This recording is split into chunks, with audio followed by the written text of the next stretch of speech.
Liewe gemeente, ek gaan julle vra om die Bybels te neem en saam met my te blaai in die woord van die Here na Josua, hoofstuk 6, en die kernteks vanmôre is net vers 20.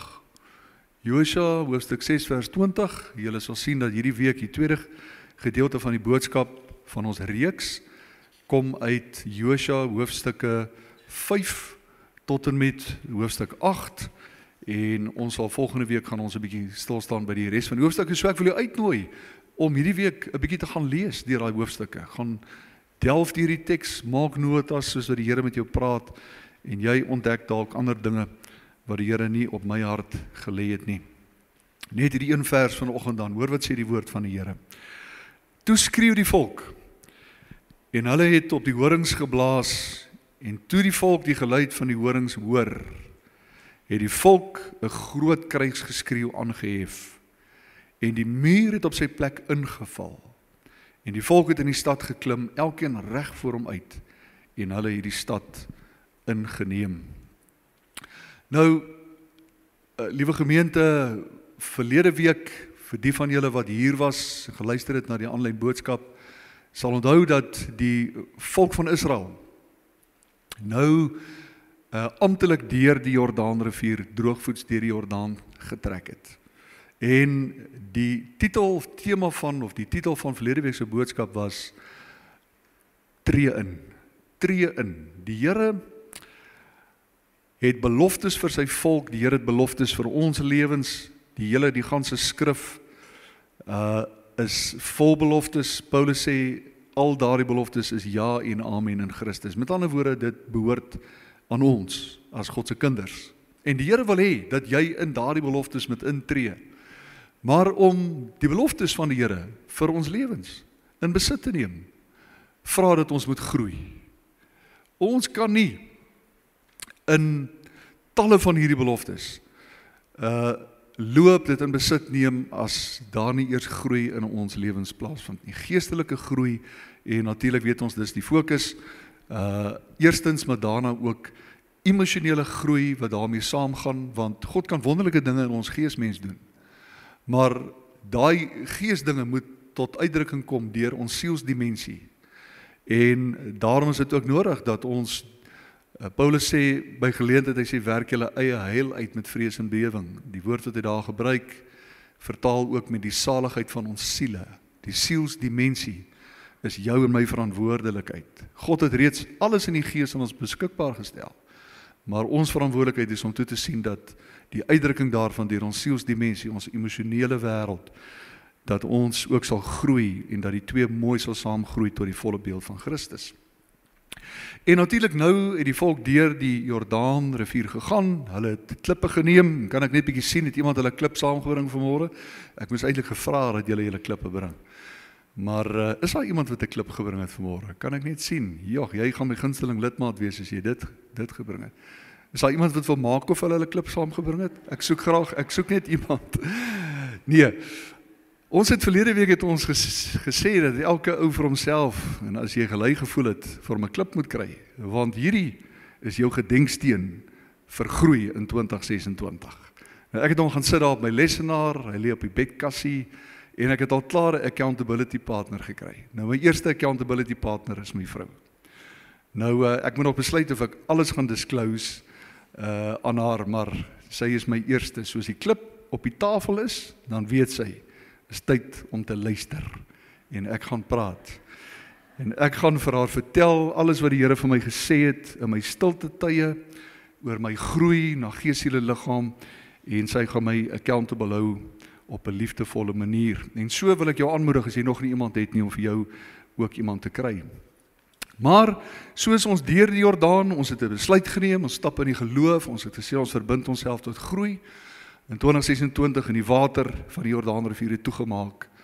Die klip is in die huis, en nou is die volk aan die oorkant van die Jordaanrivier. En die heel eerste ding wat hulle daar teekom, die eerste toneel, sê die woord vir ons, is dat toe hulle oorkant die Jordaanrivier kom, toe vind hulle daar 'n man met 'n ontblote swaard in sy hand. Josua, sy eerste ontmoeting met enige iets aan die ander kant. Nog voordat hulle by die mure van Jericho kom, was 'n man met 'n ontblote swaard.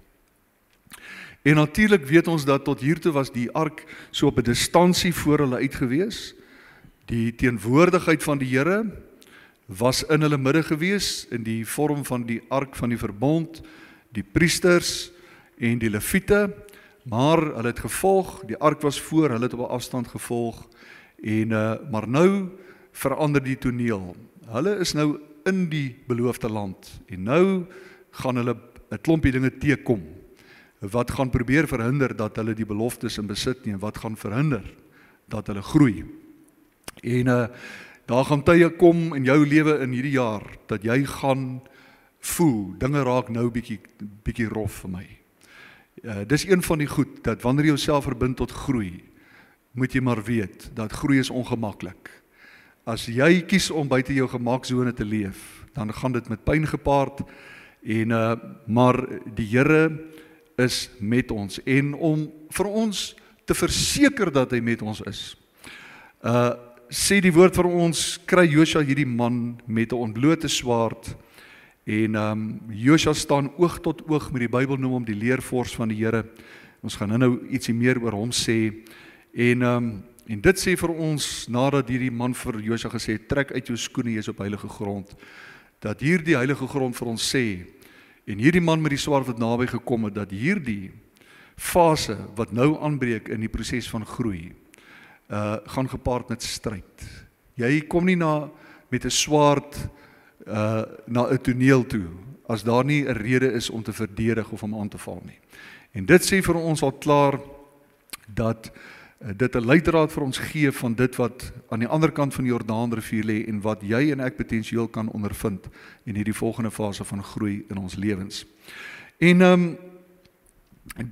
die feit dat hierdie man hier staan, en die feit dat ons hierdie beelde het, natuurlik weet ons as ons 'n bietjie verder in die Bybel lees en al die verskillende aansluitings bymekaar bring, dan besef ons dat dit waarna hierdie beeld verwys, sê vir ons dat God nie net wil hê dat ons moet instap in die grondgebied en dat ek en jy moet groei nie, maar dat die Here ook wil sien dat ek en jy moet deurbreek deur die versperrings wat in elkeen van ons lewens is, wat verhinder dat ons groei. En ons het gesê, ons maak dit prakties, baie prakties, en vanoggend se boodskap gaan ook baie prakties wees.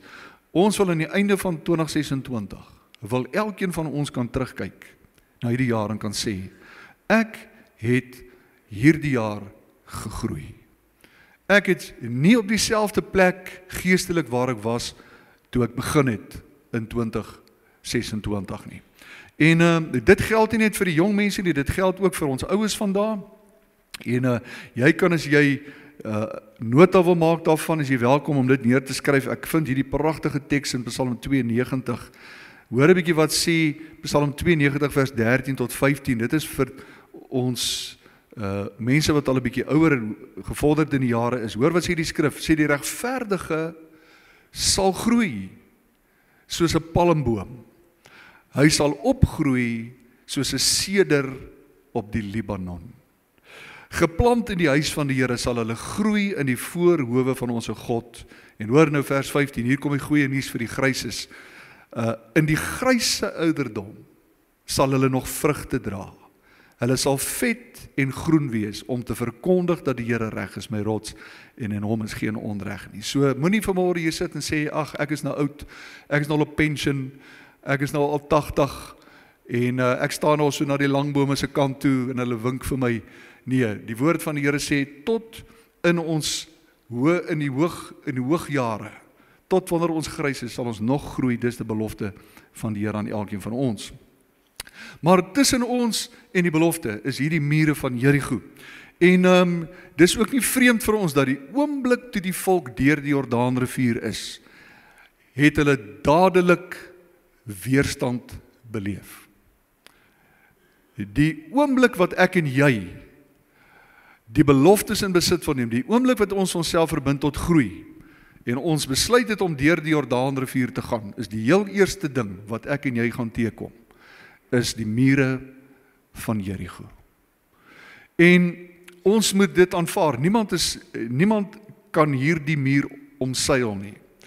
Groei vra noodsaak, soos die Engels sê, inevitably, dat ons mure moet afbreek, mure moet deurbreek, om na die belofte, na die beloofde land toe te gaan en in besit te neem wat die Here vir ons. En dit geld vir alle areas. Geestelik is daar mure. Emosioneel is daar mure. Ons almal dra vanmôre 'n bepaalde emosionele kapasiteit, en vir ons om na die volgende vlak toe te gaan, moet ons groei, ons moet deurbreek deur mure. Dit geld vir ons liggame, besigheid, familie, watter ook area jy ook al daarbey wil insit. En soms is daar weerstand in ons lewens. Ja, soms kom die weerstand van buite. Jy moet bedag wees daarop. Weerstand teen groei kom soms in die vorm van mense. Party mense ervaar teenkanting van ander. Nee, jy word bevraagteken. Jy word verkeerd verstaan, jy word selfs gekritiseer deur mense wat gemaklik was met wie jy was, toe jy nie besluit het, jy wil groei en verbeter nie. Maar hulle raak baie keer onrustig oor wie jy besig is om te word en waartoe jy jouself verbind het om te word. En daarom moet jy maar weet dat as jy wil groei en verander, gaan jy met daardie teenkanting, met daardie mure in jou lewe ook met deel. Soms is dit mense wat naby aan jou is.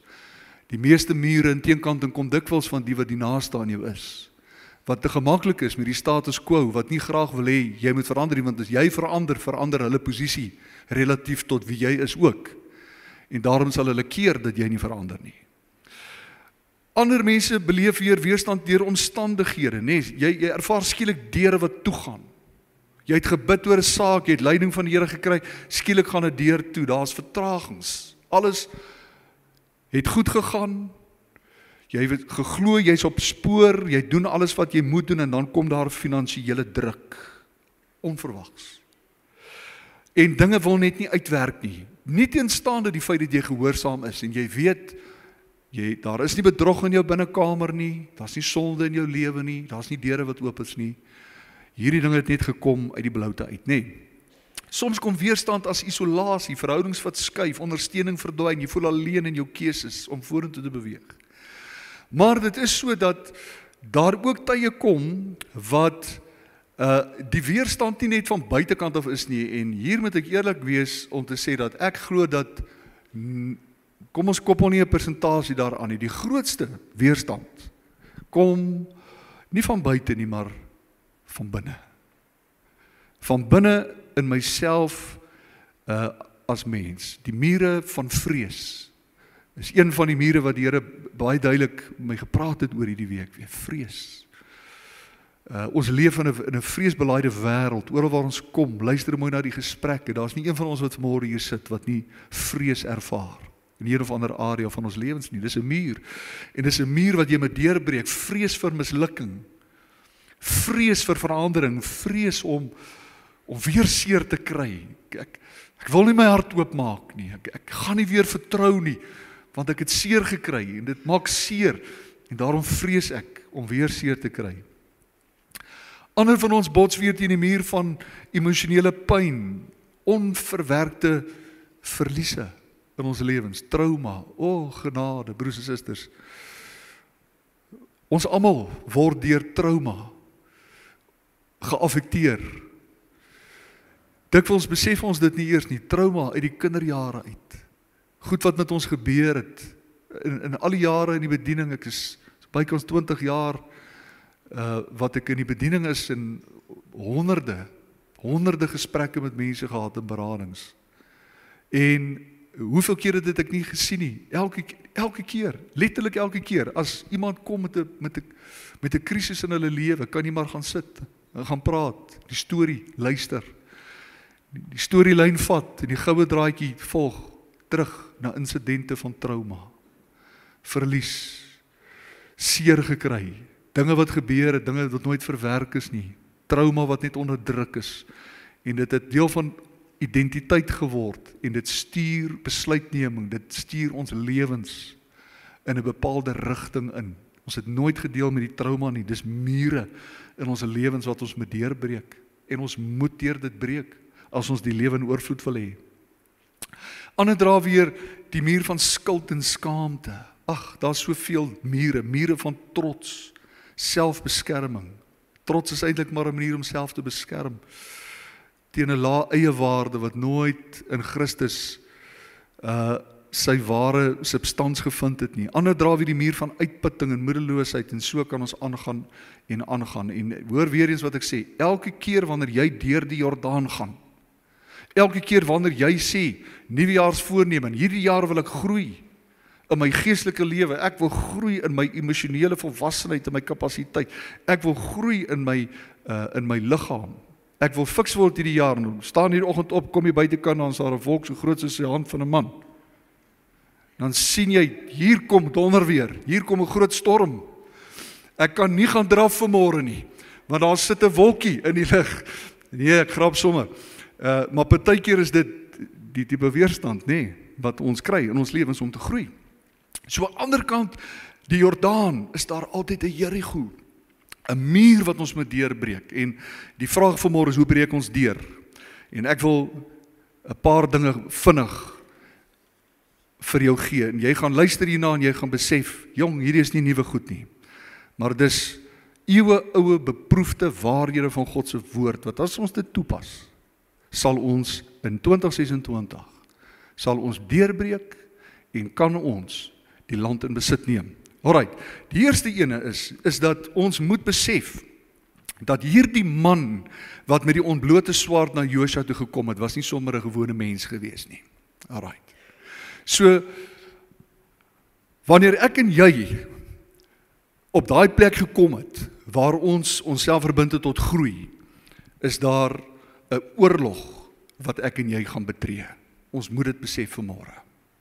Ons hou nie van hierdie goed nie, ons hou nie van om hierdie taal te praat nie, want ons almal wil glo, dis maklik, en dis quick fix, maar ek waarborg jou vanmôre, dat die oomblik wat jy wil groei en beloftes in besit neem, is jy in 'n geestelike stryd gewikkel, en die wonder van hierdie waarheid, die ander kant van hierdie munt is dat wanneer jy in hierdie geveg betrokke raak, dan kom Jesus Christus self, en hy word deel van jou en my lewe. Hy word deel van die stryd, hy word deel van die geveg, hy word deel van dit waarvoor jy jouself uitstrek. Daarom sê Josua 5 vers 13, stuur hy 'n man met 'n ontblote swaard na Josua toe. Nou ons weet, en ek het baie leeswerk gedoen rondom dit, en ek gee vir julle net die kort weergawe daarvan, is dat ons weet, hierdie was nie 'n gewone engel nie, want engele reg deur die skrif weier om aanbid te word, maar God doen nie, volgens Openbaring 19 vers 10. So dis die eerste leidraad. Hierdie was nie 'n gewone engel gewees nie. Die feit dat die engel sê, dis heilige grond, trek jou skoene uit, is 'n verklaring wat ons ook in ander dele kry. Eksodus 3 byvoorbeeld, toe Moses by die brandende bos kom, en die leer, en hy gevra word om sy skoene uit te trek, uit eerbied vir God, en dan natuurlik later, ook die woorde leervors of die titel wat direk aan Christus gekoppel word in Openbaring 19. Goed, so jy het nou 3 bewyse om dit te staan vanmôre.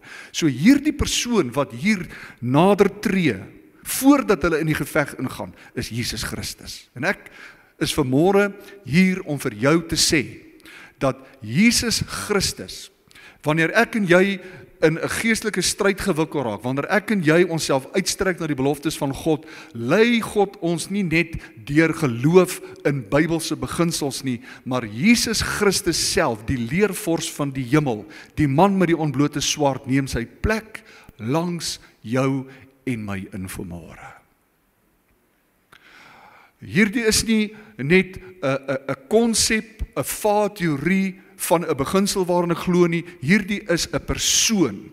Dis Jesus. Dis die leervors van die hemele, die een wat vir jou stry, die een wat by jou is, as jou en my oë vanmôre oopgemaak moes word, soos Gehasie, sy oë oopgemaak was, en die Here hom laat sien het, saam met die profeet Elisa, dat daar 'n skare van 'n leerskare engele was wat veg in hierdie geveg, dan sal jy vanmôre sien dat Jesus Christus is vanmôre saam met jou. Hy is die 4de persoon in die 4 vanmôre saam met jou. Toe Daniël se vriende in die moeilikheid was en hulle in 'n vuur oondgegooi was, kon hulle self nie red nie. Dit was die teenwoordigheid van hierdie leervors van die hemel, Jesus Christus. Hy veg vir jou. En ek wil jy moet hierdie jaar ingaan, jy moet droom, jy moet groei, jy moet leef met die wete dat Jesus Christus is saam met my. Ek veg nie hierdie battle alleen nie. Ek veg nie hierdie emosionele uitdagings alleen nie. Ek veg nie hierdie finansiële battle alleen nie.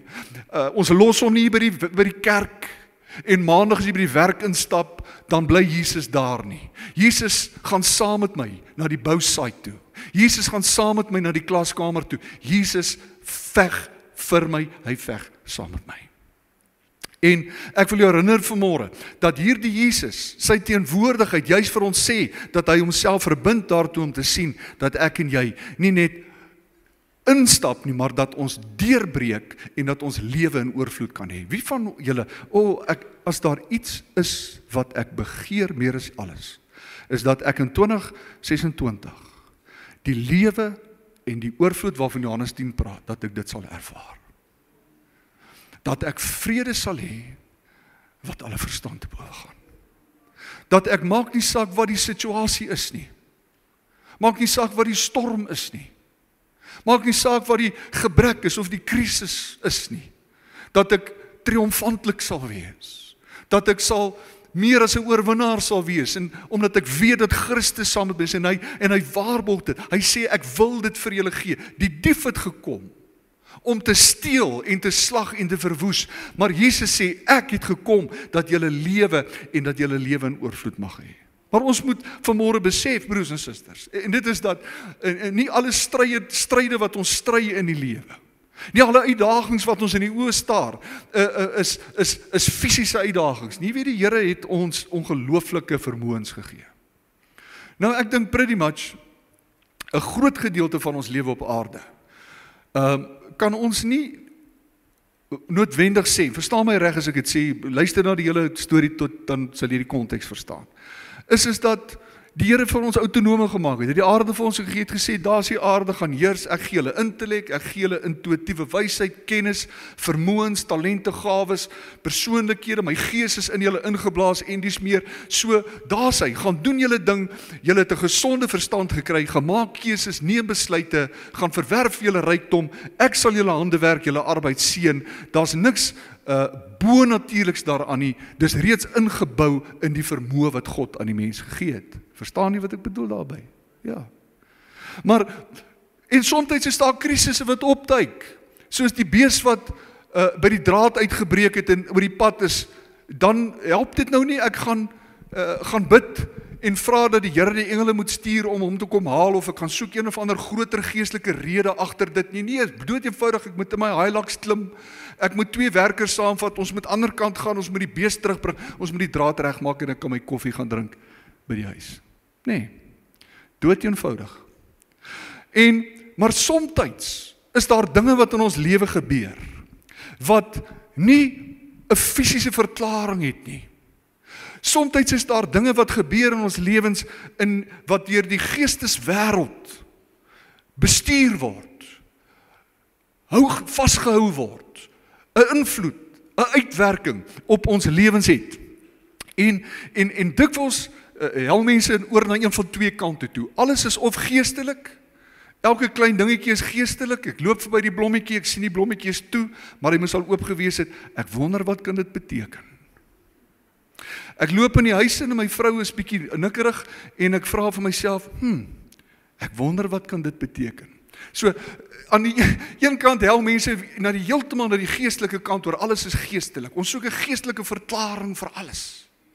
Maar aan die ander kant is mense weer so rasioneel dat hulle die geestelike totaal en al ignoreer en dit negeer. Maar die Bybel is vir ons baie duidelik. Hy sê dat die woord sê, daar's twee kante aan hierdie munt van ons geloofswandel met God. En in hierdie geval kom Paulus in Efesiërs 6 vers 12 en jy sê nou sien hoe die goed bymekaar kom en hy sê, luister, hy sê wees bewus daarvan dat ons worstelstryd, ons stryd as mens, as gelowiges hier op aarde is nie net teen vlees en bloed nie. Dis nie net die bees wat gehamel word of een of ander rasionele antwoord of opdrag wat uitgevoer moet word nie. Hy sê ons worstelstryd is nie teen vlees en bloed nie. Wees bewus daarvan, maar daar is owerhede. Daar is magte, daar is wêreldheersers van die duisternis van hierdie eeu. Daar is bose geeste in die lig. Daar is sulke goed. En sommige battles kan op 'n rasionele, intellektuele vlak gevoer word. Maar dan is daar tye in ons lewens wanneer ons moet besef, wanneer ons die onderskeiding van die Heilige Gees nodig het en kennis van die woord om te besef, hierdie is 'n spiritual battle. Hierdie ding is uit die putte van die hel. Hierdie is demone. Hierdie is demoniese oppressie. Hierdie is die vurige pyle van die bose wat op my lewe afgevuur word en ek is magteloos en weerloos omdat ek nie 'n skuld van die geloof het nie.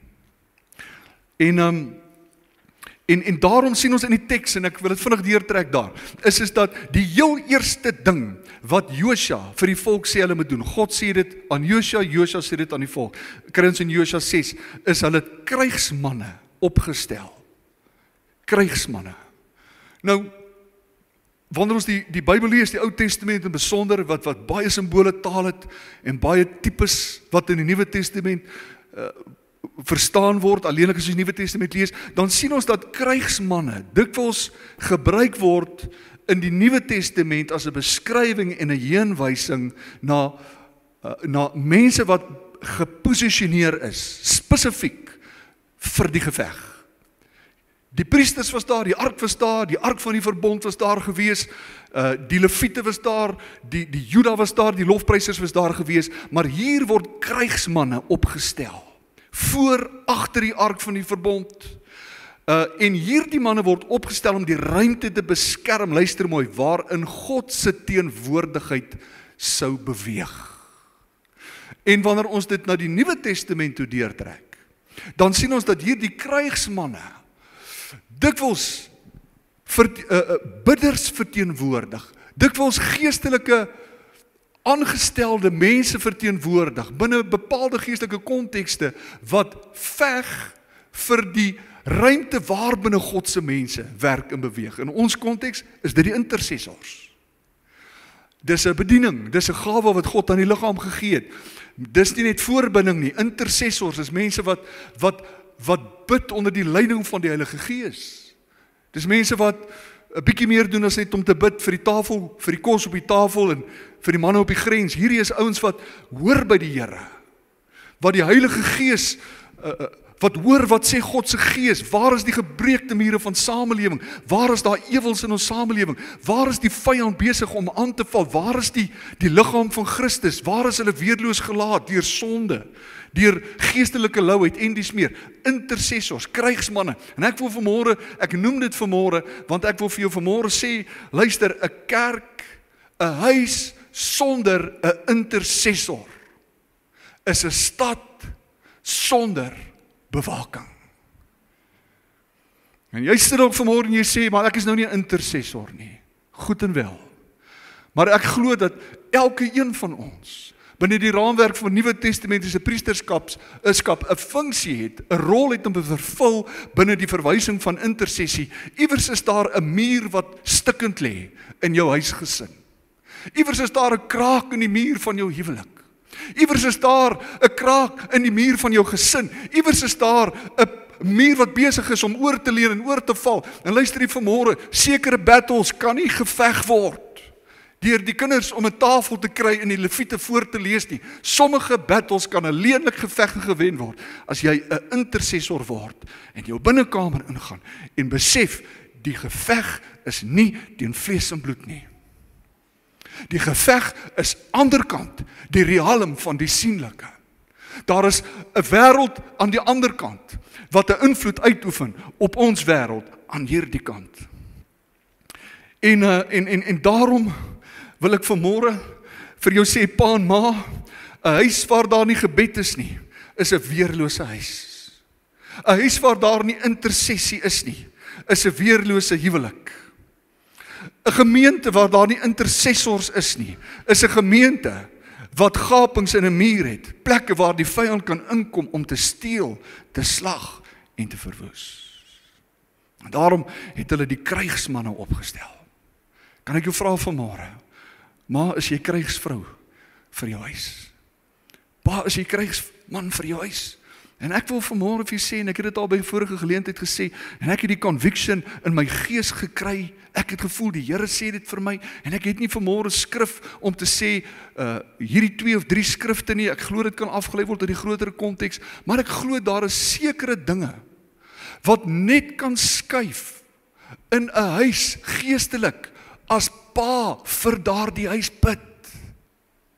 Daar is sekere dinge, wat slegs kan skuif en verander, as die ma van daai huis vir daardie huis bid. Daar's sekere dinge, ek het dit beleef in die praktyk, en ons moenie van die praktyk na die skrif toe gaan nie, maar ek deel dit as 'n getuienis. In die kerk was daar dikwels areas gewees, waar dinge ontstaan het en gebeur het, in my gees het ek geweet, hierdie is geestelik, hierdie goed moet geveg word, hierdie goed kan lelik aangespreek word, en ek het ander gevra om te bid, en om te help, en die gebedslas was te groot, maar later het ek agtergekom, dat daai goed, alleenlik begin skuif en verander het, toe ek, as die pastoor van die gemeente, tyd gemaak het, om met die Here te gaan praat daaroor, leiding by die Here te kry, geestelik te hoor, presies waarmee, wat is die strategie van die duiwel, en die oomblik toe daai goed aan my geopenbaar word, en ek in daai arena en area begin inbid, het daar verandering gekom.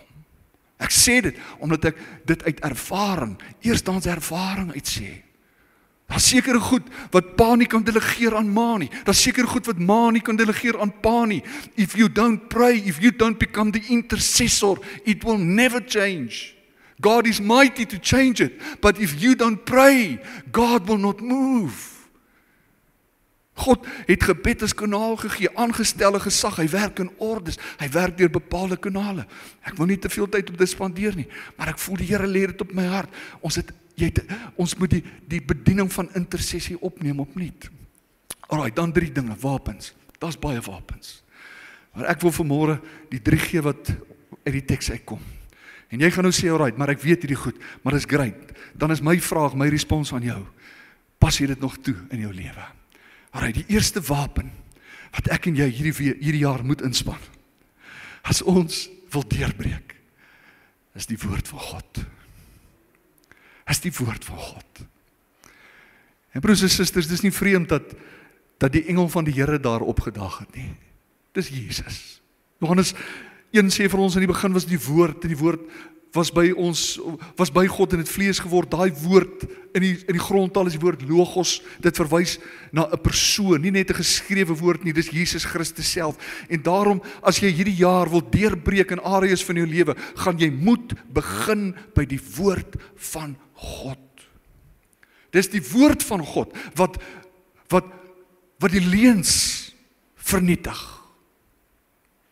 Dis die woord van God wat deur verkeerde beelde van identiteit in ons lewens kan breek. En as jy wil groei die jaar, gaan jy deur die valse beelde van wie jy is en wie jy dink jy is, gaan jy moet deurbreek. En daar's net een wat jou kan help, en dis die woord van God. En ek het verlede week vir jou gesê, wie glo jy is jy? Ons leef vanuit ons identiteit. Maar watter identiteit het jy aangeneem? Is dit die identiteit waarmee jy groot geword het van 'n pa of 'n ma wat gesê het, jy's useless, jy gaan niks word nie? Was dit 'n onderwyser wat aanhoudend gesê het, jong, as jy tog ooit iets word in jou lewe, sal dit 'n wonderwerk wees? En was dit 'n oupa wat gesê het, man, so gebore, so geslaan en so gelaat staan, en ek het vasgegryp aan daardie identiteit? En baie van ons wat vanmôre hier sit, my hand is eerste op vanmôre, leef vanuit 'n verwronge identiteit. En ons, as ons identiteit gaan soek, enige plek behalwe by die waarheid, gaan ons by verwronge identiteite uitkom. Daar is 'n identiteit vanmôre wat oor jou verklaar word. Daardie identiteit is wie jy in Christus nou is.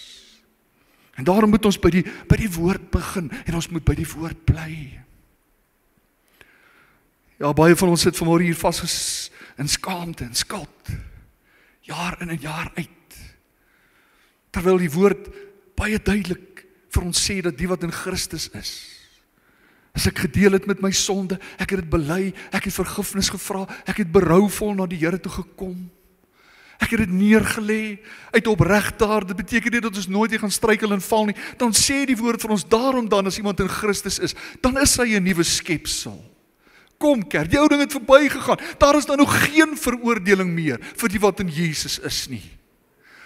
Daar is nie vanmôre, dis daardie identiteit waantoe die Here wil ons moet terugkeer, na die woord van God, die waarheid, na Jesus Christus toe. Die tweede ding, die stryd en die onsigbare word nie net gestry met die woord van God nie. Jy kan bysit daar die hele boek van Efesiërs. Ons het nie tyd daarvoor vanmôre nie. En ek dink ek sal 'n preek wat almal reeds ken, die wapenrusting van God. Jy die hele wapenrusting gaan bestudeer. Jy gaan doen jouself 'n guns, gaan bestudeer dit Efesiërs hoofstuk 6. Letterlik elke stelling, elke deel van die wapenrusting waarvan Paulus praat daar, kom terug na een sentrale waarheid toe, na die woord van God. Na die woord van God. Die tweede wapen, as ons hierdie jaar wil groei in die Here, is vas in gebed. Is vas in gebed. Broers en susters, hoor wat sê Efesiërs 6 vers 18. Hy sê, terwyl julle met alle gebed, en ek sal definitief nou, dit klink of ek die wiel herontwerp as ek vanmôre begin om weer te preek oor gebed, maar luister hier vanmôre, dis nie vreemd dat die hele wapenrusting van God, wat vir ons terugbring na die waarheid van God se woord toe nie, uiteindelik dit saamvat deur te sê, in vers 18, hy sê, en terwyl julle met alle gebed en smeking, by elke geleentheid bid in die Gees, en juis daartoe waak met alle volharding en smeking, vir al die heiliges. 1 Tessalonisense 5 vers 17 sê, hoor wat sê hy? Hy sê, bid sonder ophou. Bid sonder ophou. Jy weet, wanneer ons oor die geesteswêreld dink en probeer om 'n teologie te bou of 'n verstaan van wat aan die ander kant van die sienlike opereer, dan is daar seker geen beeld wat duideliker vir ons die realiteit van die ander kant voorhou nie. En dit kom uit Daniël hoofstuk 10 uit. En ek wil vanmôre vir jou sê, luister hier, so dikwels in ons lewens bid ek en jy, en ons kry nie 'n deurbraak nie. Dikwels bid ek en jy, en dit waarvoor ons bid, wil eintlik lyk asof dit besig is om 'n bietjie erger te word. Het dit al met jou gebeur? Ja, dat jy amper wil ophou bid. Sê jy, wag 'n bietjie, ek dink ek bid verkeerd hierso, hierdie ding raak nou net erger. Nee, soms gebeur dit, en daar's redes daarvoor, nee. En ons vind iets daarvan in Daniël hoofstuk 10, en as jy Bybel het, kan jy vinnig daartoe blaai. Ek wil gou hê ons moet net vinnig daar net kyk na iets wat in die woord aan die Here aan ons voorgehou word. Gats, nou het ons so vinnig kry, Esegiel, Daniël, Esegiel, Daniël. Dan sê Daniël hoofstuk 10. Alright, en dit is die verhaal wat ons het in die Bybel van 'n engel wat in Daniël verskyn om hom in te lig oor die toekoms van die Joodse volk. En die woord van die Here sê, hoor 'n bietjie hier, uit die Ou Testament, 'n blik, die gordyn van die ander kant word oopgetrek. Hy sê, en in die 3de jaar van Kores, die koning van Persië, is 'n woord openbaar aan Daniël wat Belteshazzar genoem is, en die woord is waarheid, maar groot swaarigheid, en hy die woord verstaan en insig gehad in die gesig. Goed, vers 2. En in daardie dae het Daniël 3 volle weke getreur. Hoor hier, smaaklike spys het hy nie geëet nie, vleis en wyn het hy nie in sy mond gekom nie, en ek het my glad nie gesalf nie, totdat 3 volle weke om was. En op die 24ste dag van die eerste maand, met ander woorde, hy het 21 dae gevas, hy het gebid, hy het homself verootmoedig voor die Here, net soos ek en jy, en die woord sê, en op die 24ste dag van die eerste maand, terwyl ek op die wal van die groot rivier was, dit is die Hiddekel, het ek my oë opgeslaan, en daar sien ek 'n man met linne beklee, sy heupe was omgord met goud en met oefas. Vers 7, en ek Daniël, alleen het die gesig gesien, maar die manne wat by hom was, het nie. Goed, en dan gaan hy aan en dan verduidelik hy, beskryf hy hierdie man, wat aan hom verskyn het, wat later aan ons blyk te wees, engel Gabriël is, 'n engel wat gekom het, op die rug van die gebed wat hy gebid het, op die rug van sy verootmoediging voor die Here, op die rug van dit waarvoor hy God vertrou het, nê. En dan kom die woord en hy sê, in vers 11 en hy sê, en hy het vir my gesê, Daniël, geliefde man, gee ag op die woorde wat ek met jou spreek en gaan staan op jou staanplek, want ek is nou na jou gestuur.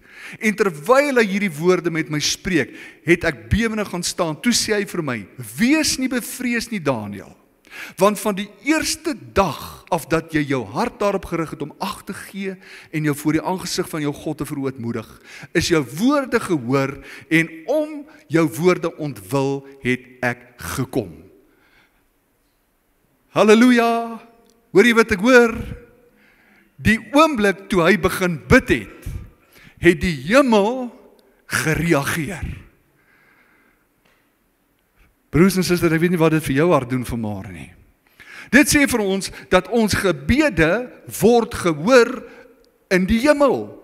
Die oomblik wat ons bid en die wapens wat God ons gegee het inspan, is daar 'n beweging, 'n reaksie in die geesteswêreld. Maar hoor nou wat sê hy? Hy sê vers 13, hy sê, maar die vors van die koninkryk van die Perse het 21 dae lank teenoor my gestaan en kyk, Michael, een van die vernaamste vorste, het gekom om my te help. En ek het daar oorgebly by die konings van Persië. En ek het dan gekom om jou inligting te gee oor wat jou volk in die einde van die dae te beurt sal val, want die gesig sien nog op die verre toekoms. Vir 21 dae bid hy. Hy kry nie die antwoord nie. En op die 24ste dag kom hierdie engel daar aan en hy sê, hey buddy, hoorie, ek wil net vir jou sê, die hemel het kennis geneem van wat jy gebid het. Daai kind van jou wat daar in die Kaap is, wat besig is om Stellenbosch se strate rooi te verf, en jy het geen beheer daaroor nie. Daai gebed wat jy bid elke aand, die hemel het klaar gehoor, die hemel weet, die hemel het in beweging gekom, maar ons leef binne 'n wêreld waar daar twee realiteite is. Daar is 'n geesteswêreld, daar is 'n wêreld aan die ander kant van die sienlike, wat ek en jy nie genoeg van weet of verstaan nie, maar wat ons wel weet wat bestaan, en wat 'n invloed en 'n uitwerking het op die wêreld waarin ek en jy leef. En as ek en jy nie naby genoeg aan die Here leef, om te leef met 'n geestelike onderskeiding, naby aan Jesus leef, die Heilige Gees se inspraak hoor in ons lewens, gaan ons baie van die goed wat ons probeer verander, met vlees en bloed, en met eie krag en inspanning, terwyl die woord vir ons duidelik sê, daar is sekere gevegte wat ons nie kan veg, as ons nie geestelike wapens gebruik nie. En Daniël bid en die engel kom, 24 dae later. Daar was iets wat verhinder het. En nou kom Jesus later in die Bybel, Lukas 18, en hy kom en hy sê, nou so baie teks, hy sê, daarom wil ek nie dat julle moedeloos moet word wanneer julle bid nie. Ek wil hê julle moet aanhou bid.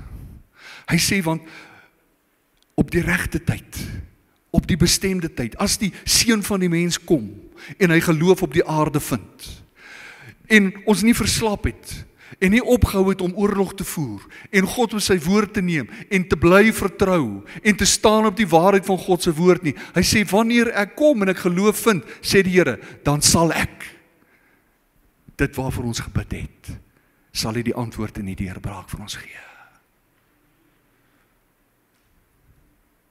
Hoor jy vanmôre wat sê die woord van die Here? Daarom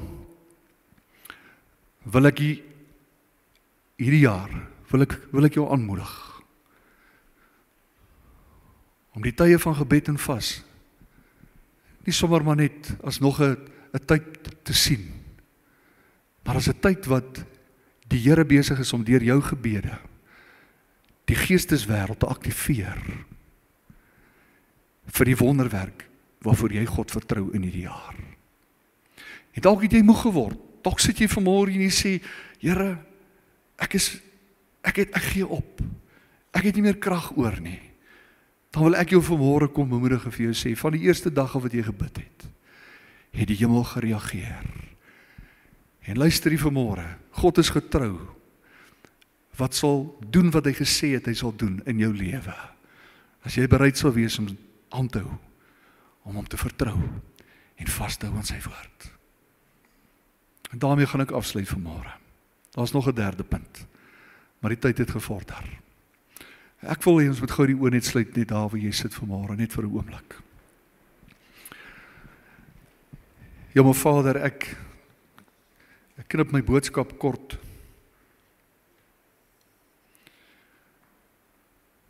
Maar ek voel tog U het gesê vanmôre, en Satan mense se harte gelos, genoegsaam so dat hulle in 2026 kan begin om deur te breek. En daai areas van hulle lewens waar hulle voel daar's 'n muur, ek kom nie deur nie. En hulle het alles probeer, menslik gesproke. Vanmôre sê die Here, onthou, daar's ook 'n geesteswêreld. En Apostel Paulus sê vir ons, onthou, die wapens van ons stryd is nie vleeslik nie, maar hulle is kragtig deur God om vestings neer te werp. Broers en susters, God kan al hierdie goeders doen. Soewerein, hy het nie ons nodig nie, maar vir een of ander rede het hy gekies om dit nie op sy eie te doen nie. Hy het ons op aarde gesit om te heers, hy het hierdie skepping aan ons gegee, geleen vir 'n tyd lank. En daarmee saam het hy aan ons die Heilige Gees gegee. Hy het aan ons geestelike autoriteit gegee, gesagdraers van God op aarde, maar ook gesagdraers in die geesteswêreld, want 2000 jaar terug, hoor vanmôre sê Kolossense 2 vers 14, het hy die bose oorwin, hy het hulle uitgeklee, hy het hulle in die openbaar tentoongestel, hy het oor hulle getriomfeer, en die dag toe jy Jesus Christus aangeneem het, en gevul was deur die Heilige Gees, het hy sy autoriteit in jou gesit. Jy kan heers, maar jy moet heerskappy voer en opneem. Daar's 'n stryd om jou lewe, daar's 'n stryd om jou kinders se lewe, en die vyand is begeerig om te steel, te slag en te verwoes, maar Jesus sê, ons kan in hierdie jaar deurbreek, maar ons moet hom op sy woord neem. Wat is dit in jou lewe vanmôre, met al die oë gesluit? Ek ervaar net vanmôre, hier's baie van ons wat hier sit vanmôre, jy stryd so lank die stryd, en jy het alles probeer, maar jy het een ding buite rekening gelaat. Jy het vergeet, ons is in 'n geestelike stryd. En ek wil hê met jou posisie vanmôre verander. Ek wil hê ons moet vanmôre nie die posisie inneem van bedelaars nie. Ek wil hê ons moet vanmôre die posisie inneem van erfgename. Dis wat verlede week se boodskap gesê het. We have authority. En ons moet autoriteit opneem.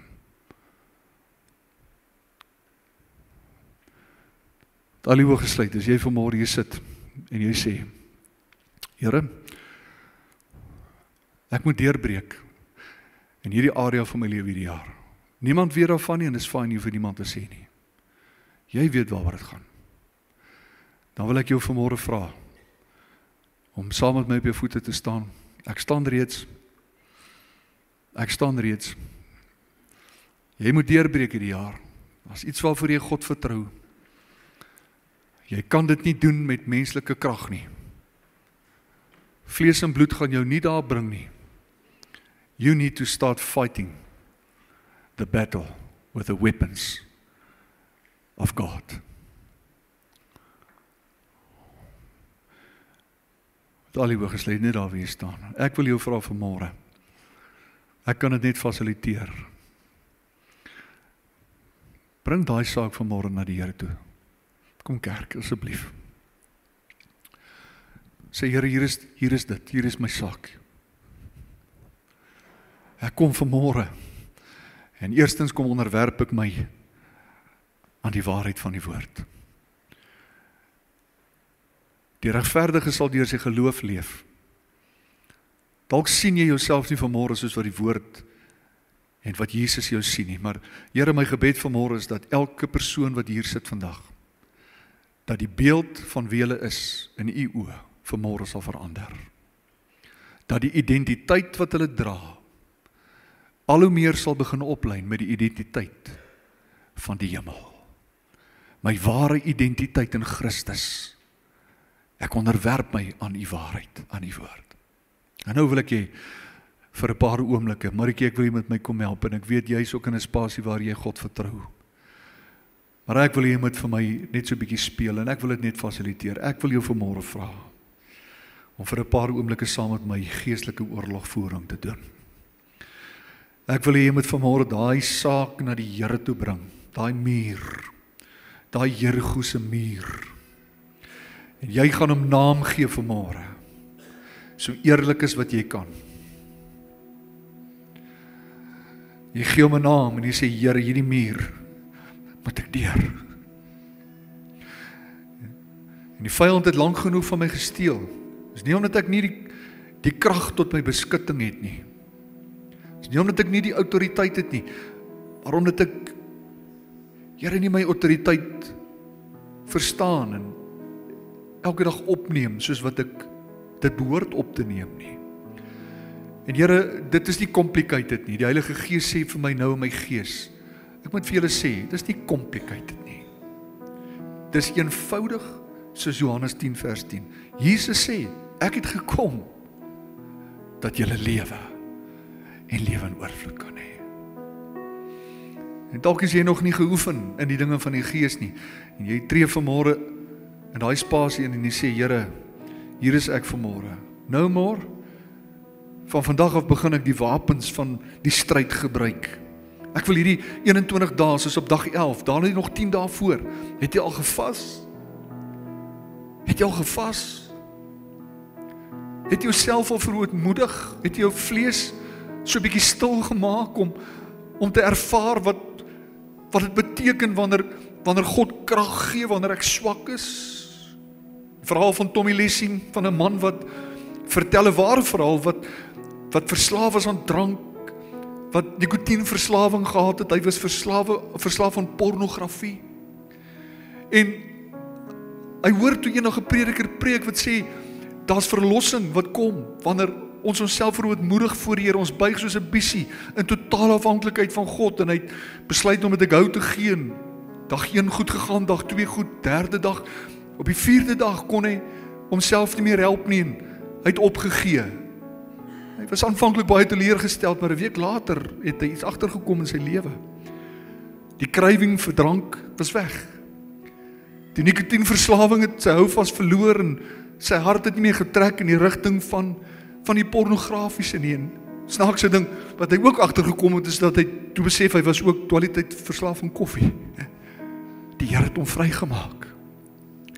Die wapens van ons stryd, sê Paulus, is nie vleeslik nie, maar is kragtig deur God om vestings neer te. Die wêreld gaan vir jou lag.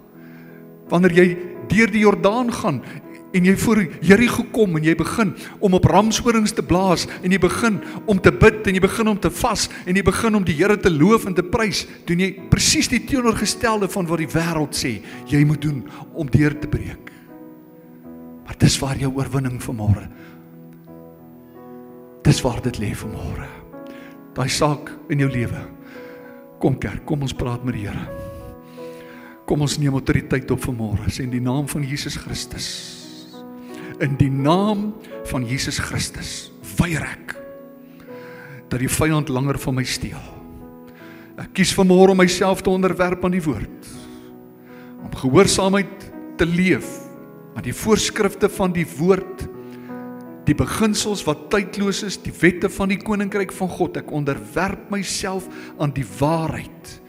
En ek weet Jesus Christus is met my en ek neem vanmôre geestelike autoriteit op. Kerk, luister vanmôre, dit help nie ons neem autoriteit op, maar ons is nie bereid om onsself te onderwerp aan die woord nie. Die krag van ons autoriteit is juis opgesluit in daai woord, wat die woord sê, so sal my woord wees wat uit my mond uitgaan. Dit sal nie leeg terugkeer nie, maar dit sal uitgaan en doen wat my behaag. En dit sal voorspoedig wees in alles waartoe ek dit stuur. Vader, ek wil vanmôre vir hulle wat ingekom het, wat lank op 'n saak, met 'n saak stoei, en nog nie 'n deurbraak gekry het nie. O Here, hou hulle vas. Hou hulle vas, Gees van God wat in hulle is. Give them that perseverance, to believe, to hold on to your word, and to keep trusting, keep fighting, never giving up, because our breakthrough is ahead. Die belofte is 'n lewe en lewe in oorvloed in Jesus, die man met die swaard. Hy veg saam met jou.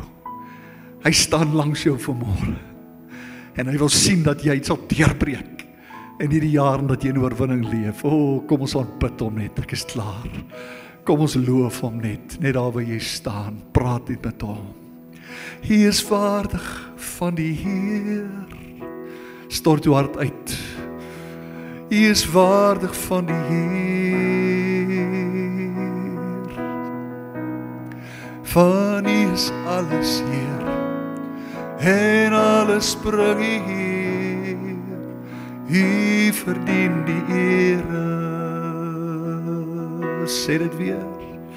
Hy is waardig van die Heer. Hy is waardig van die Heer. Van U is alles Heer, en alles bring U Heer. U verdien die Here. Ons gaan dit nog eenmaal sing. Hierdie wat ons nou doen, broers en susters, is wat die Ou Testament praat, is die woord wat gebruik word is Toda in Hebreëus. Dit is om te verklaar wie God is en waartoe hy in staat is. Daardie lofprysing reg deur die Ou Testament, 28 verwysings waar die volk getouda het, gesing het, 'n oorlogskreet aangehef het. Daai oorlogskreet was nie op alle plekke aan ons bekend nie, maar dit was 'n kreet waar die volk van God verklaar het wie die God van hulle lewe is. Wie hy is, waartoe hy in staat is, en wat hy kan doen, wanneer mense vashou aan die naam bo alle name. En ek wil jou vra, wanneer ons hierdie lied weer gaan sing, is dit wat ons gaan doen vanmôre. Ons gaan die Here vertrou, dat terwyl jy hierdie lied sing, uit jou gees uit, dat die Here van die leerskare, dat hy vanmôre, die een wat saam met jou veg, dat hy die geveg gaan aanvoer, en dat daai geestelike ding wat teen jou gekom het, dat die vyand vanmôre op die vlug gaan slaan. Here, hier is ons vanmôre voor U, Here. U is waardig van die eer, want U is die groot ek is. Is dit voorsiening wat jy nodig het vanmôre, dan loof jy God en jy verklaar vanmôre, hy is my voorsiener God. Hy is Jehovah Jireh. As dit vanmôre vrede wat jy nodig het, is dit vrees wat jy oorweldig, dan sê jy vanmôre, U is waardig van die eer. Jehovah Shalom, die God van vrede. Ek kan bid hier vanmôre, U naam is uitgeroep oor my lewe, oor my omstandighede. En Vader, vanmôre dank ek U, Here, dat elke demoniese aanvegting op lewens, elke versperring, elke muur wat opgerig was, wat gekeer het dat mense deurbreek, Here, dat daai mure vanmôre sal tuimel in die naam van Jesus. We take up our authority in Jesus' name. No longer. In the name of Jesus, we worship You. Kom ons aanbid Hom. Elkeen in sy eie woorde, laat die Gees jou lei. Dankie Here, ons loof U. Vader, ons verklaar vanmôre oor ons kinders se lewens, Here, die beskerming van die Allerhoogste God. Ons dankie Here, dat U ons beskermer is. Dankie Here van die leerskare, dat U voor ons uitgaan, dat U die geveg veg, en dat U die vyand verdryf in die naam van Jesus. Loof die Here. Loof die Here, want sy goedheid is tot in alle ewigheid. Sy trou is van geslag tot geslag. Sy naam is uitgeroep oor my lewe. Sy naam is uitgeroep oor my plaas. Sy naam is uitgeroep oor my besigheid. Sy naam is uitgeroep oor my liggaam, oor my gesondheid, oor my emosionele welstand. In die naam van Jesus, die groot ek is. Hy veg vanmôre vir jou en vir my. In die naam van Jesus, kom ons loof hom, ons sê dit. U is waardig van die eer. U is waardig. Ja, U is waardig van die eer. Prys hom. Ja, U is waardig van die eer. Van U is alles Heer. Van U is alles Heer. En alles bring U hier. Ja, U verdien die ere. Sê dit nog eenmaal, U is waardig. Ja, U is waardig van die eer. U is waardig. U is waardig van die eer. Van U is alles Heer. En alles bring U hier. U verdien die ere. Nog eenmaal hou die saak voor jou oë. U is waardig van die eer. Jehovah, Jehovah, Jehovah Rapha. U is waardig van die eer. Jehovah Nissi, God my banier. En van U is alles Heer. En alles bring U eer. Ja, U verdien die ere. Nog eenmaal, ek voel daar kom deurbraak. Hy is waardig van die eer. You are worthy, Lord. You are worthy. Hy is waardig van die eer. Hy is waardig. Van U is alles Heer. En alles bring U eer. U verdien die ere. U verdien die ere. Van U is alles Heer. En alles bring U eer. U verdien die ere. Prys sy wonderlike naam. Prys sy wonderlike naam. Broers en susters, ek weet hier's van ons wat intersessie baie goed verstaan, wat geestelike oorlogvoering groot geword het mee in die kerk. Ek wil vanmôre vir jou sê, wat dit dalk nagelaat het in jou lewe, daar kom 'n tyd in ons binnekamer, wat ons met 'n heilige aggressie moet optree. En ons kan dit net doen as die Heilige Gees langs ons is. As ons hoor, sien, wat sê Jesus, wat gaan aan in my lewe, en hy wil ons oorwinning gee, ons het autoriteit, is tyd dat ons autoriteit gebruik, 'n heilige aggressie, om die vyand op sy plek te sit, met die autoriteit wat die Here ons gegee het. Net die oë net toe, net nog 'n laaste oomblik, net daar waar jy staan, as daar iets is, wat jy voel, wat uitstaande is, wat jy nie voor die Here gebring het nie, die laaste kans, ons is amper daar, kom aan, sê Here, hier is dit, nou maar, I take up authority in the name of Jesus. My oorlogskreet is die groot ek is. Hy slaan op die vlug vanmôre, omrede ek my autoriteit in hom opneem. Ek onderwerp my aan die woord, en ek vertrou U, Here, vir 'n deurbraak, vir mure wat tuimel, vir groei wat kom, in elke area van my lewe. Lord, we refuse to accept defeat. Ons weier om dit te aanvaar vanmôre, omdat ons meer as oorwinnaars is. Die woord sê, ek is meer as 'n oorwinnaar. Ek weier om 'n weeskind mentaliteit weer aan te neem. Jesus het my vrygekoop, sy bloed het my oorgebring in sy familie in. Ek is 'n erfgenaam van God. Ek is 'n kroondraer. Jy's 'n koningskind vanmôre. Jy het 'n heilige priester geword. En jy het vanmôre die naam bo alle name. Hy's geskryf op die tafel van jou hart. Dis jou keuse vanmôre. Ons is nou klaar. Luister hier vanmôre. Die Here sê, dis jou keuse. You choose life. Kies dan die lewe, dat jy kan lewe. Die Here sê, dis nie te laat om te draai nie. Jy het strepe in die grond getrek. En jy het jouself gebind en die vyand sê, jy beter bly by wat jy besluit het, Boetie, of almal gaan dink, jy is swak, of almal gaan dink, dit of dat. Die Here sê, dis nie te laat nie, jy kan omdraai vanmôre. Jy kan met my bloed die strepe uitvee vanmôre. Jy kan die lewe kies. Kies dan die lewe, dat jy kan lewe. Keer terug na my, sê die Here. Ek het jou lief, ek het gesterf vir jou in 'n kruis, ek het 'n plan vir jou lewe. Jy kies. Ek het alles gedoen. Jy kan instap in dit in. En ek sal jou help. Ons loof U naam, dankie Here. Nog net 'n oomblik of twee. As dit jy is wat moet reageer op dit vanmôre. Sê Here, hier is ek. Dis eenvoudig soos dit, ek kies die lewe. Ek keer terug. Ek keer terug vanmôre na Jesus toe. U woord is 'n lamp vir my voet. En die woord is 'n lamp, lig op my pad. Ek loof U naam, Here.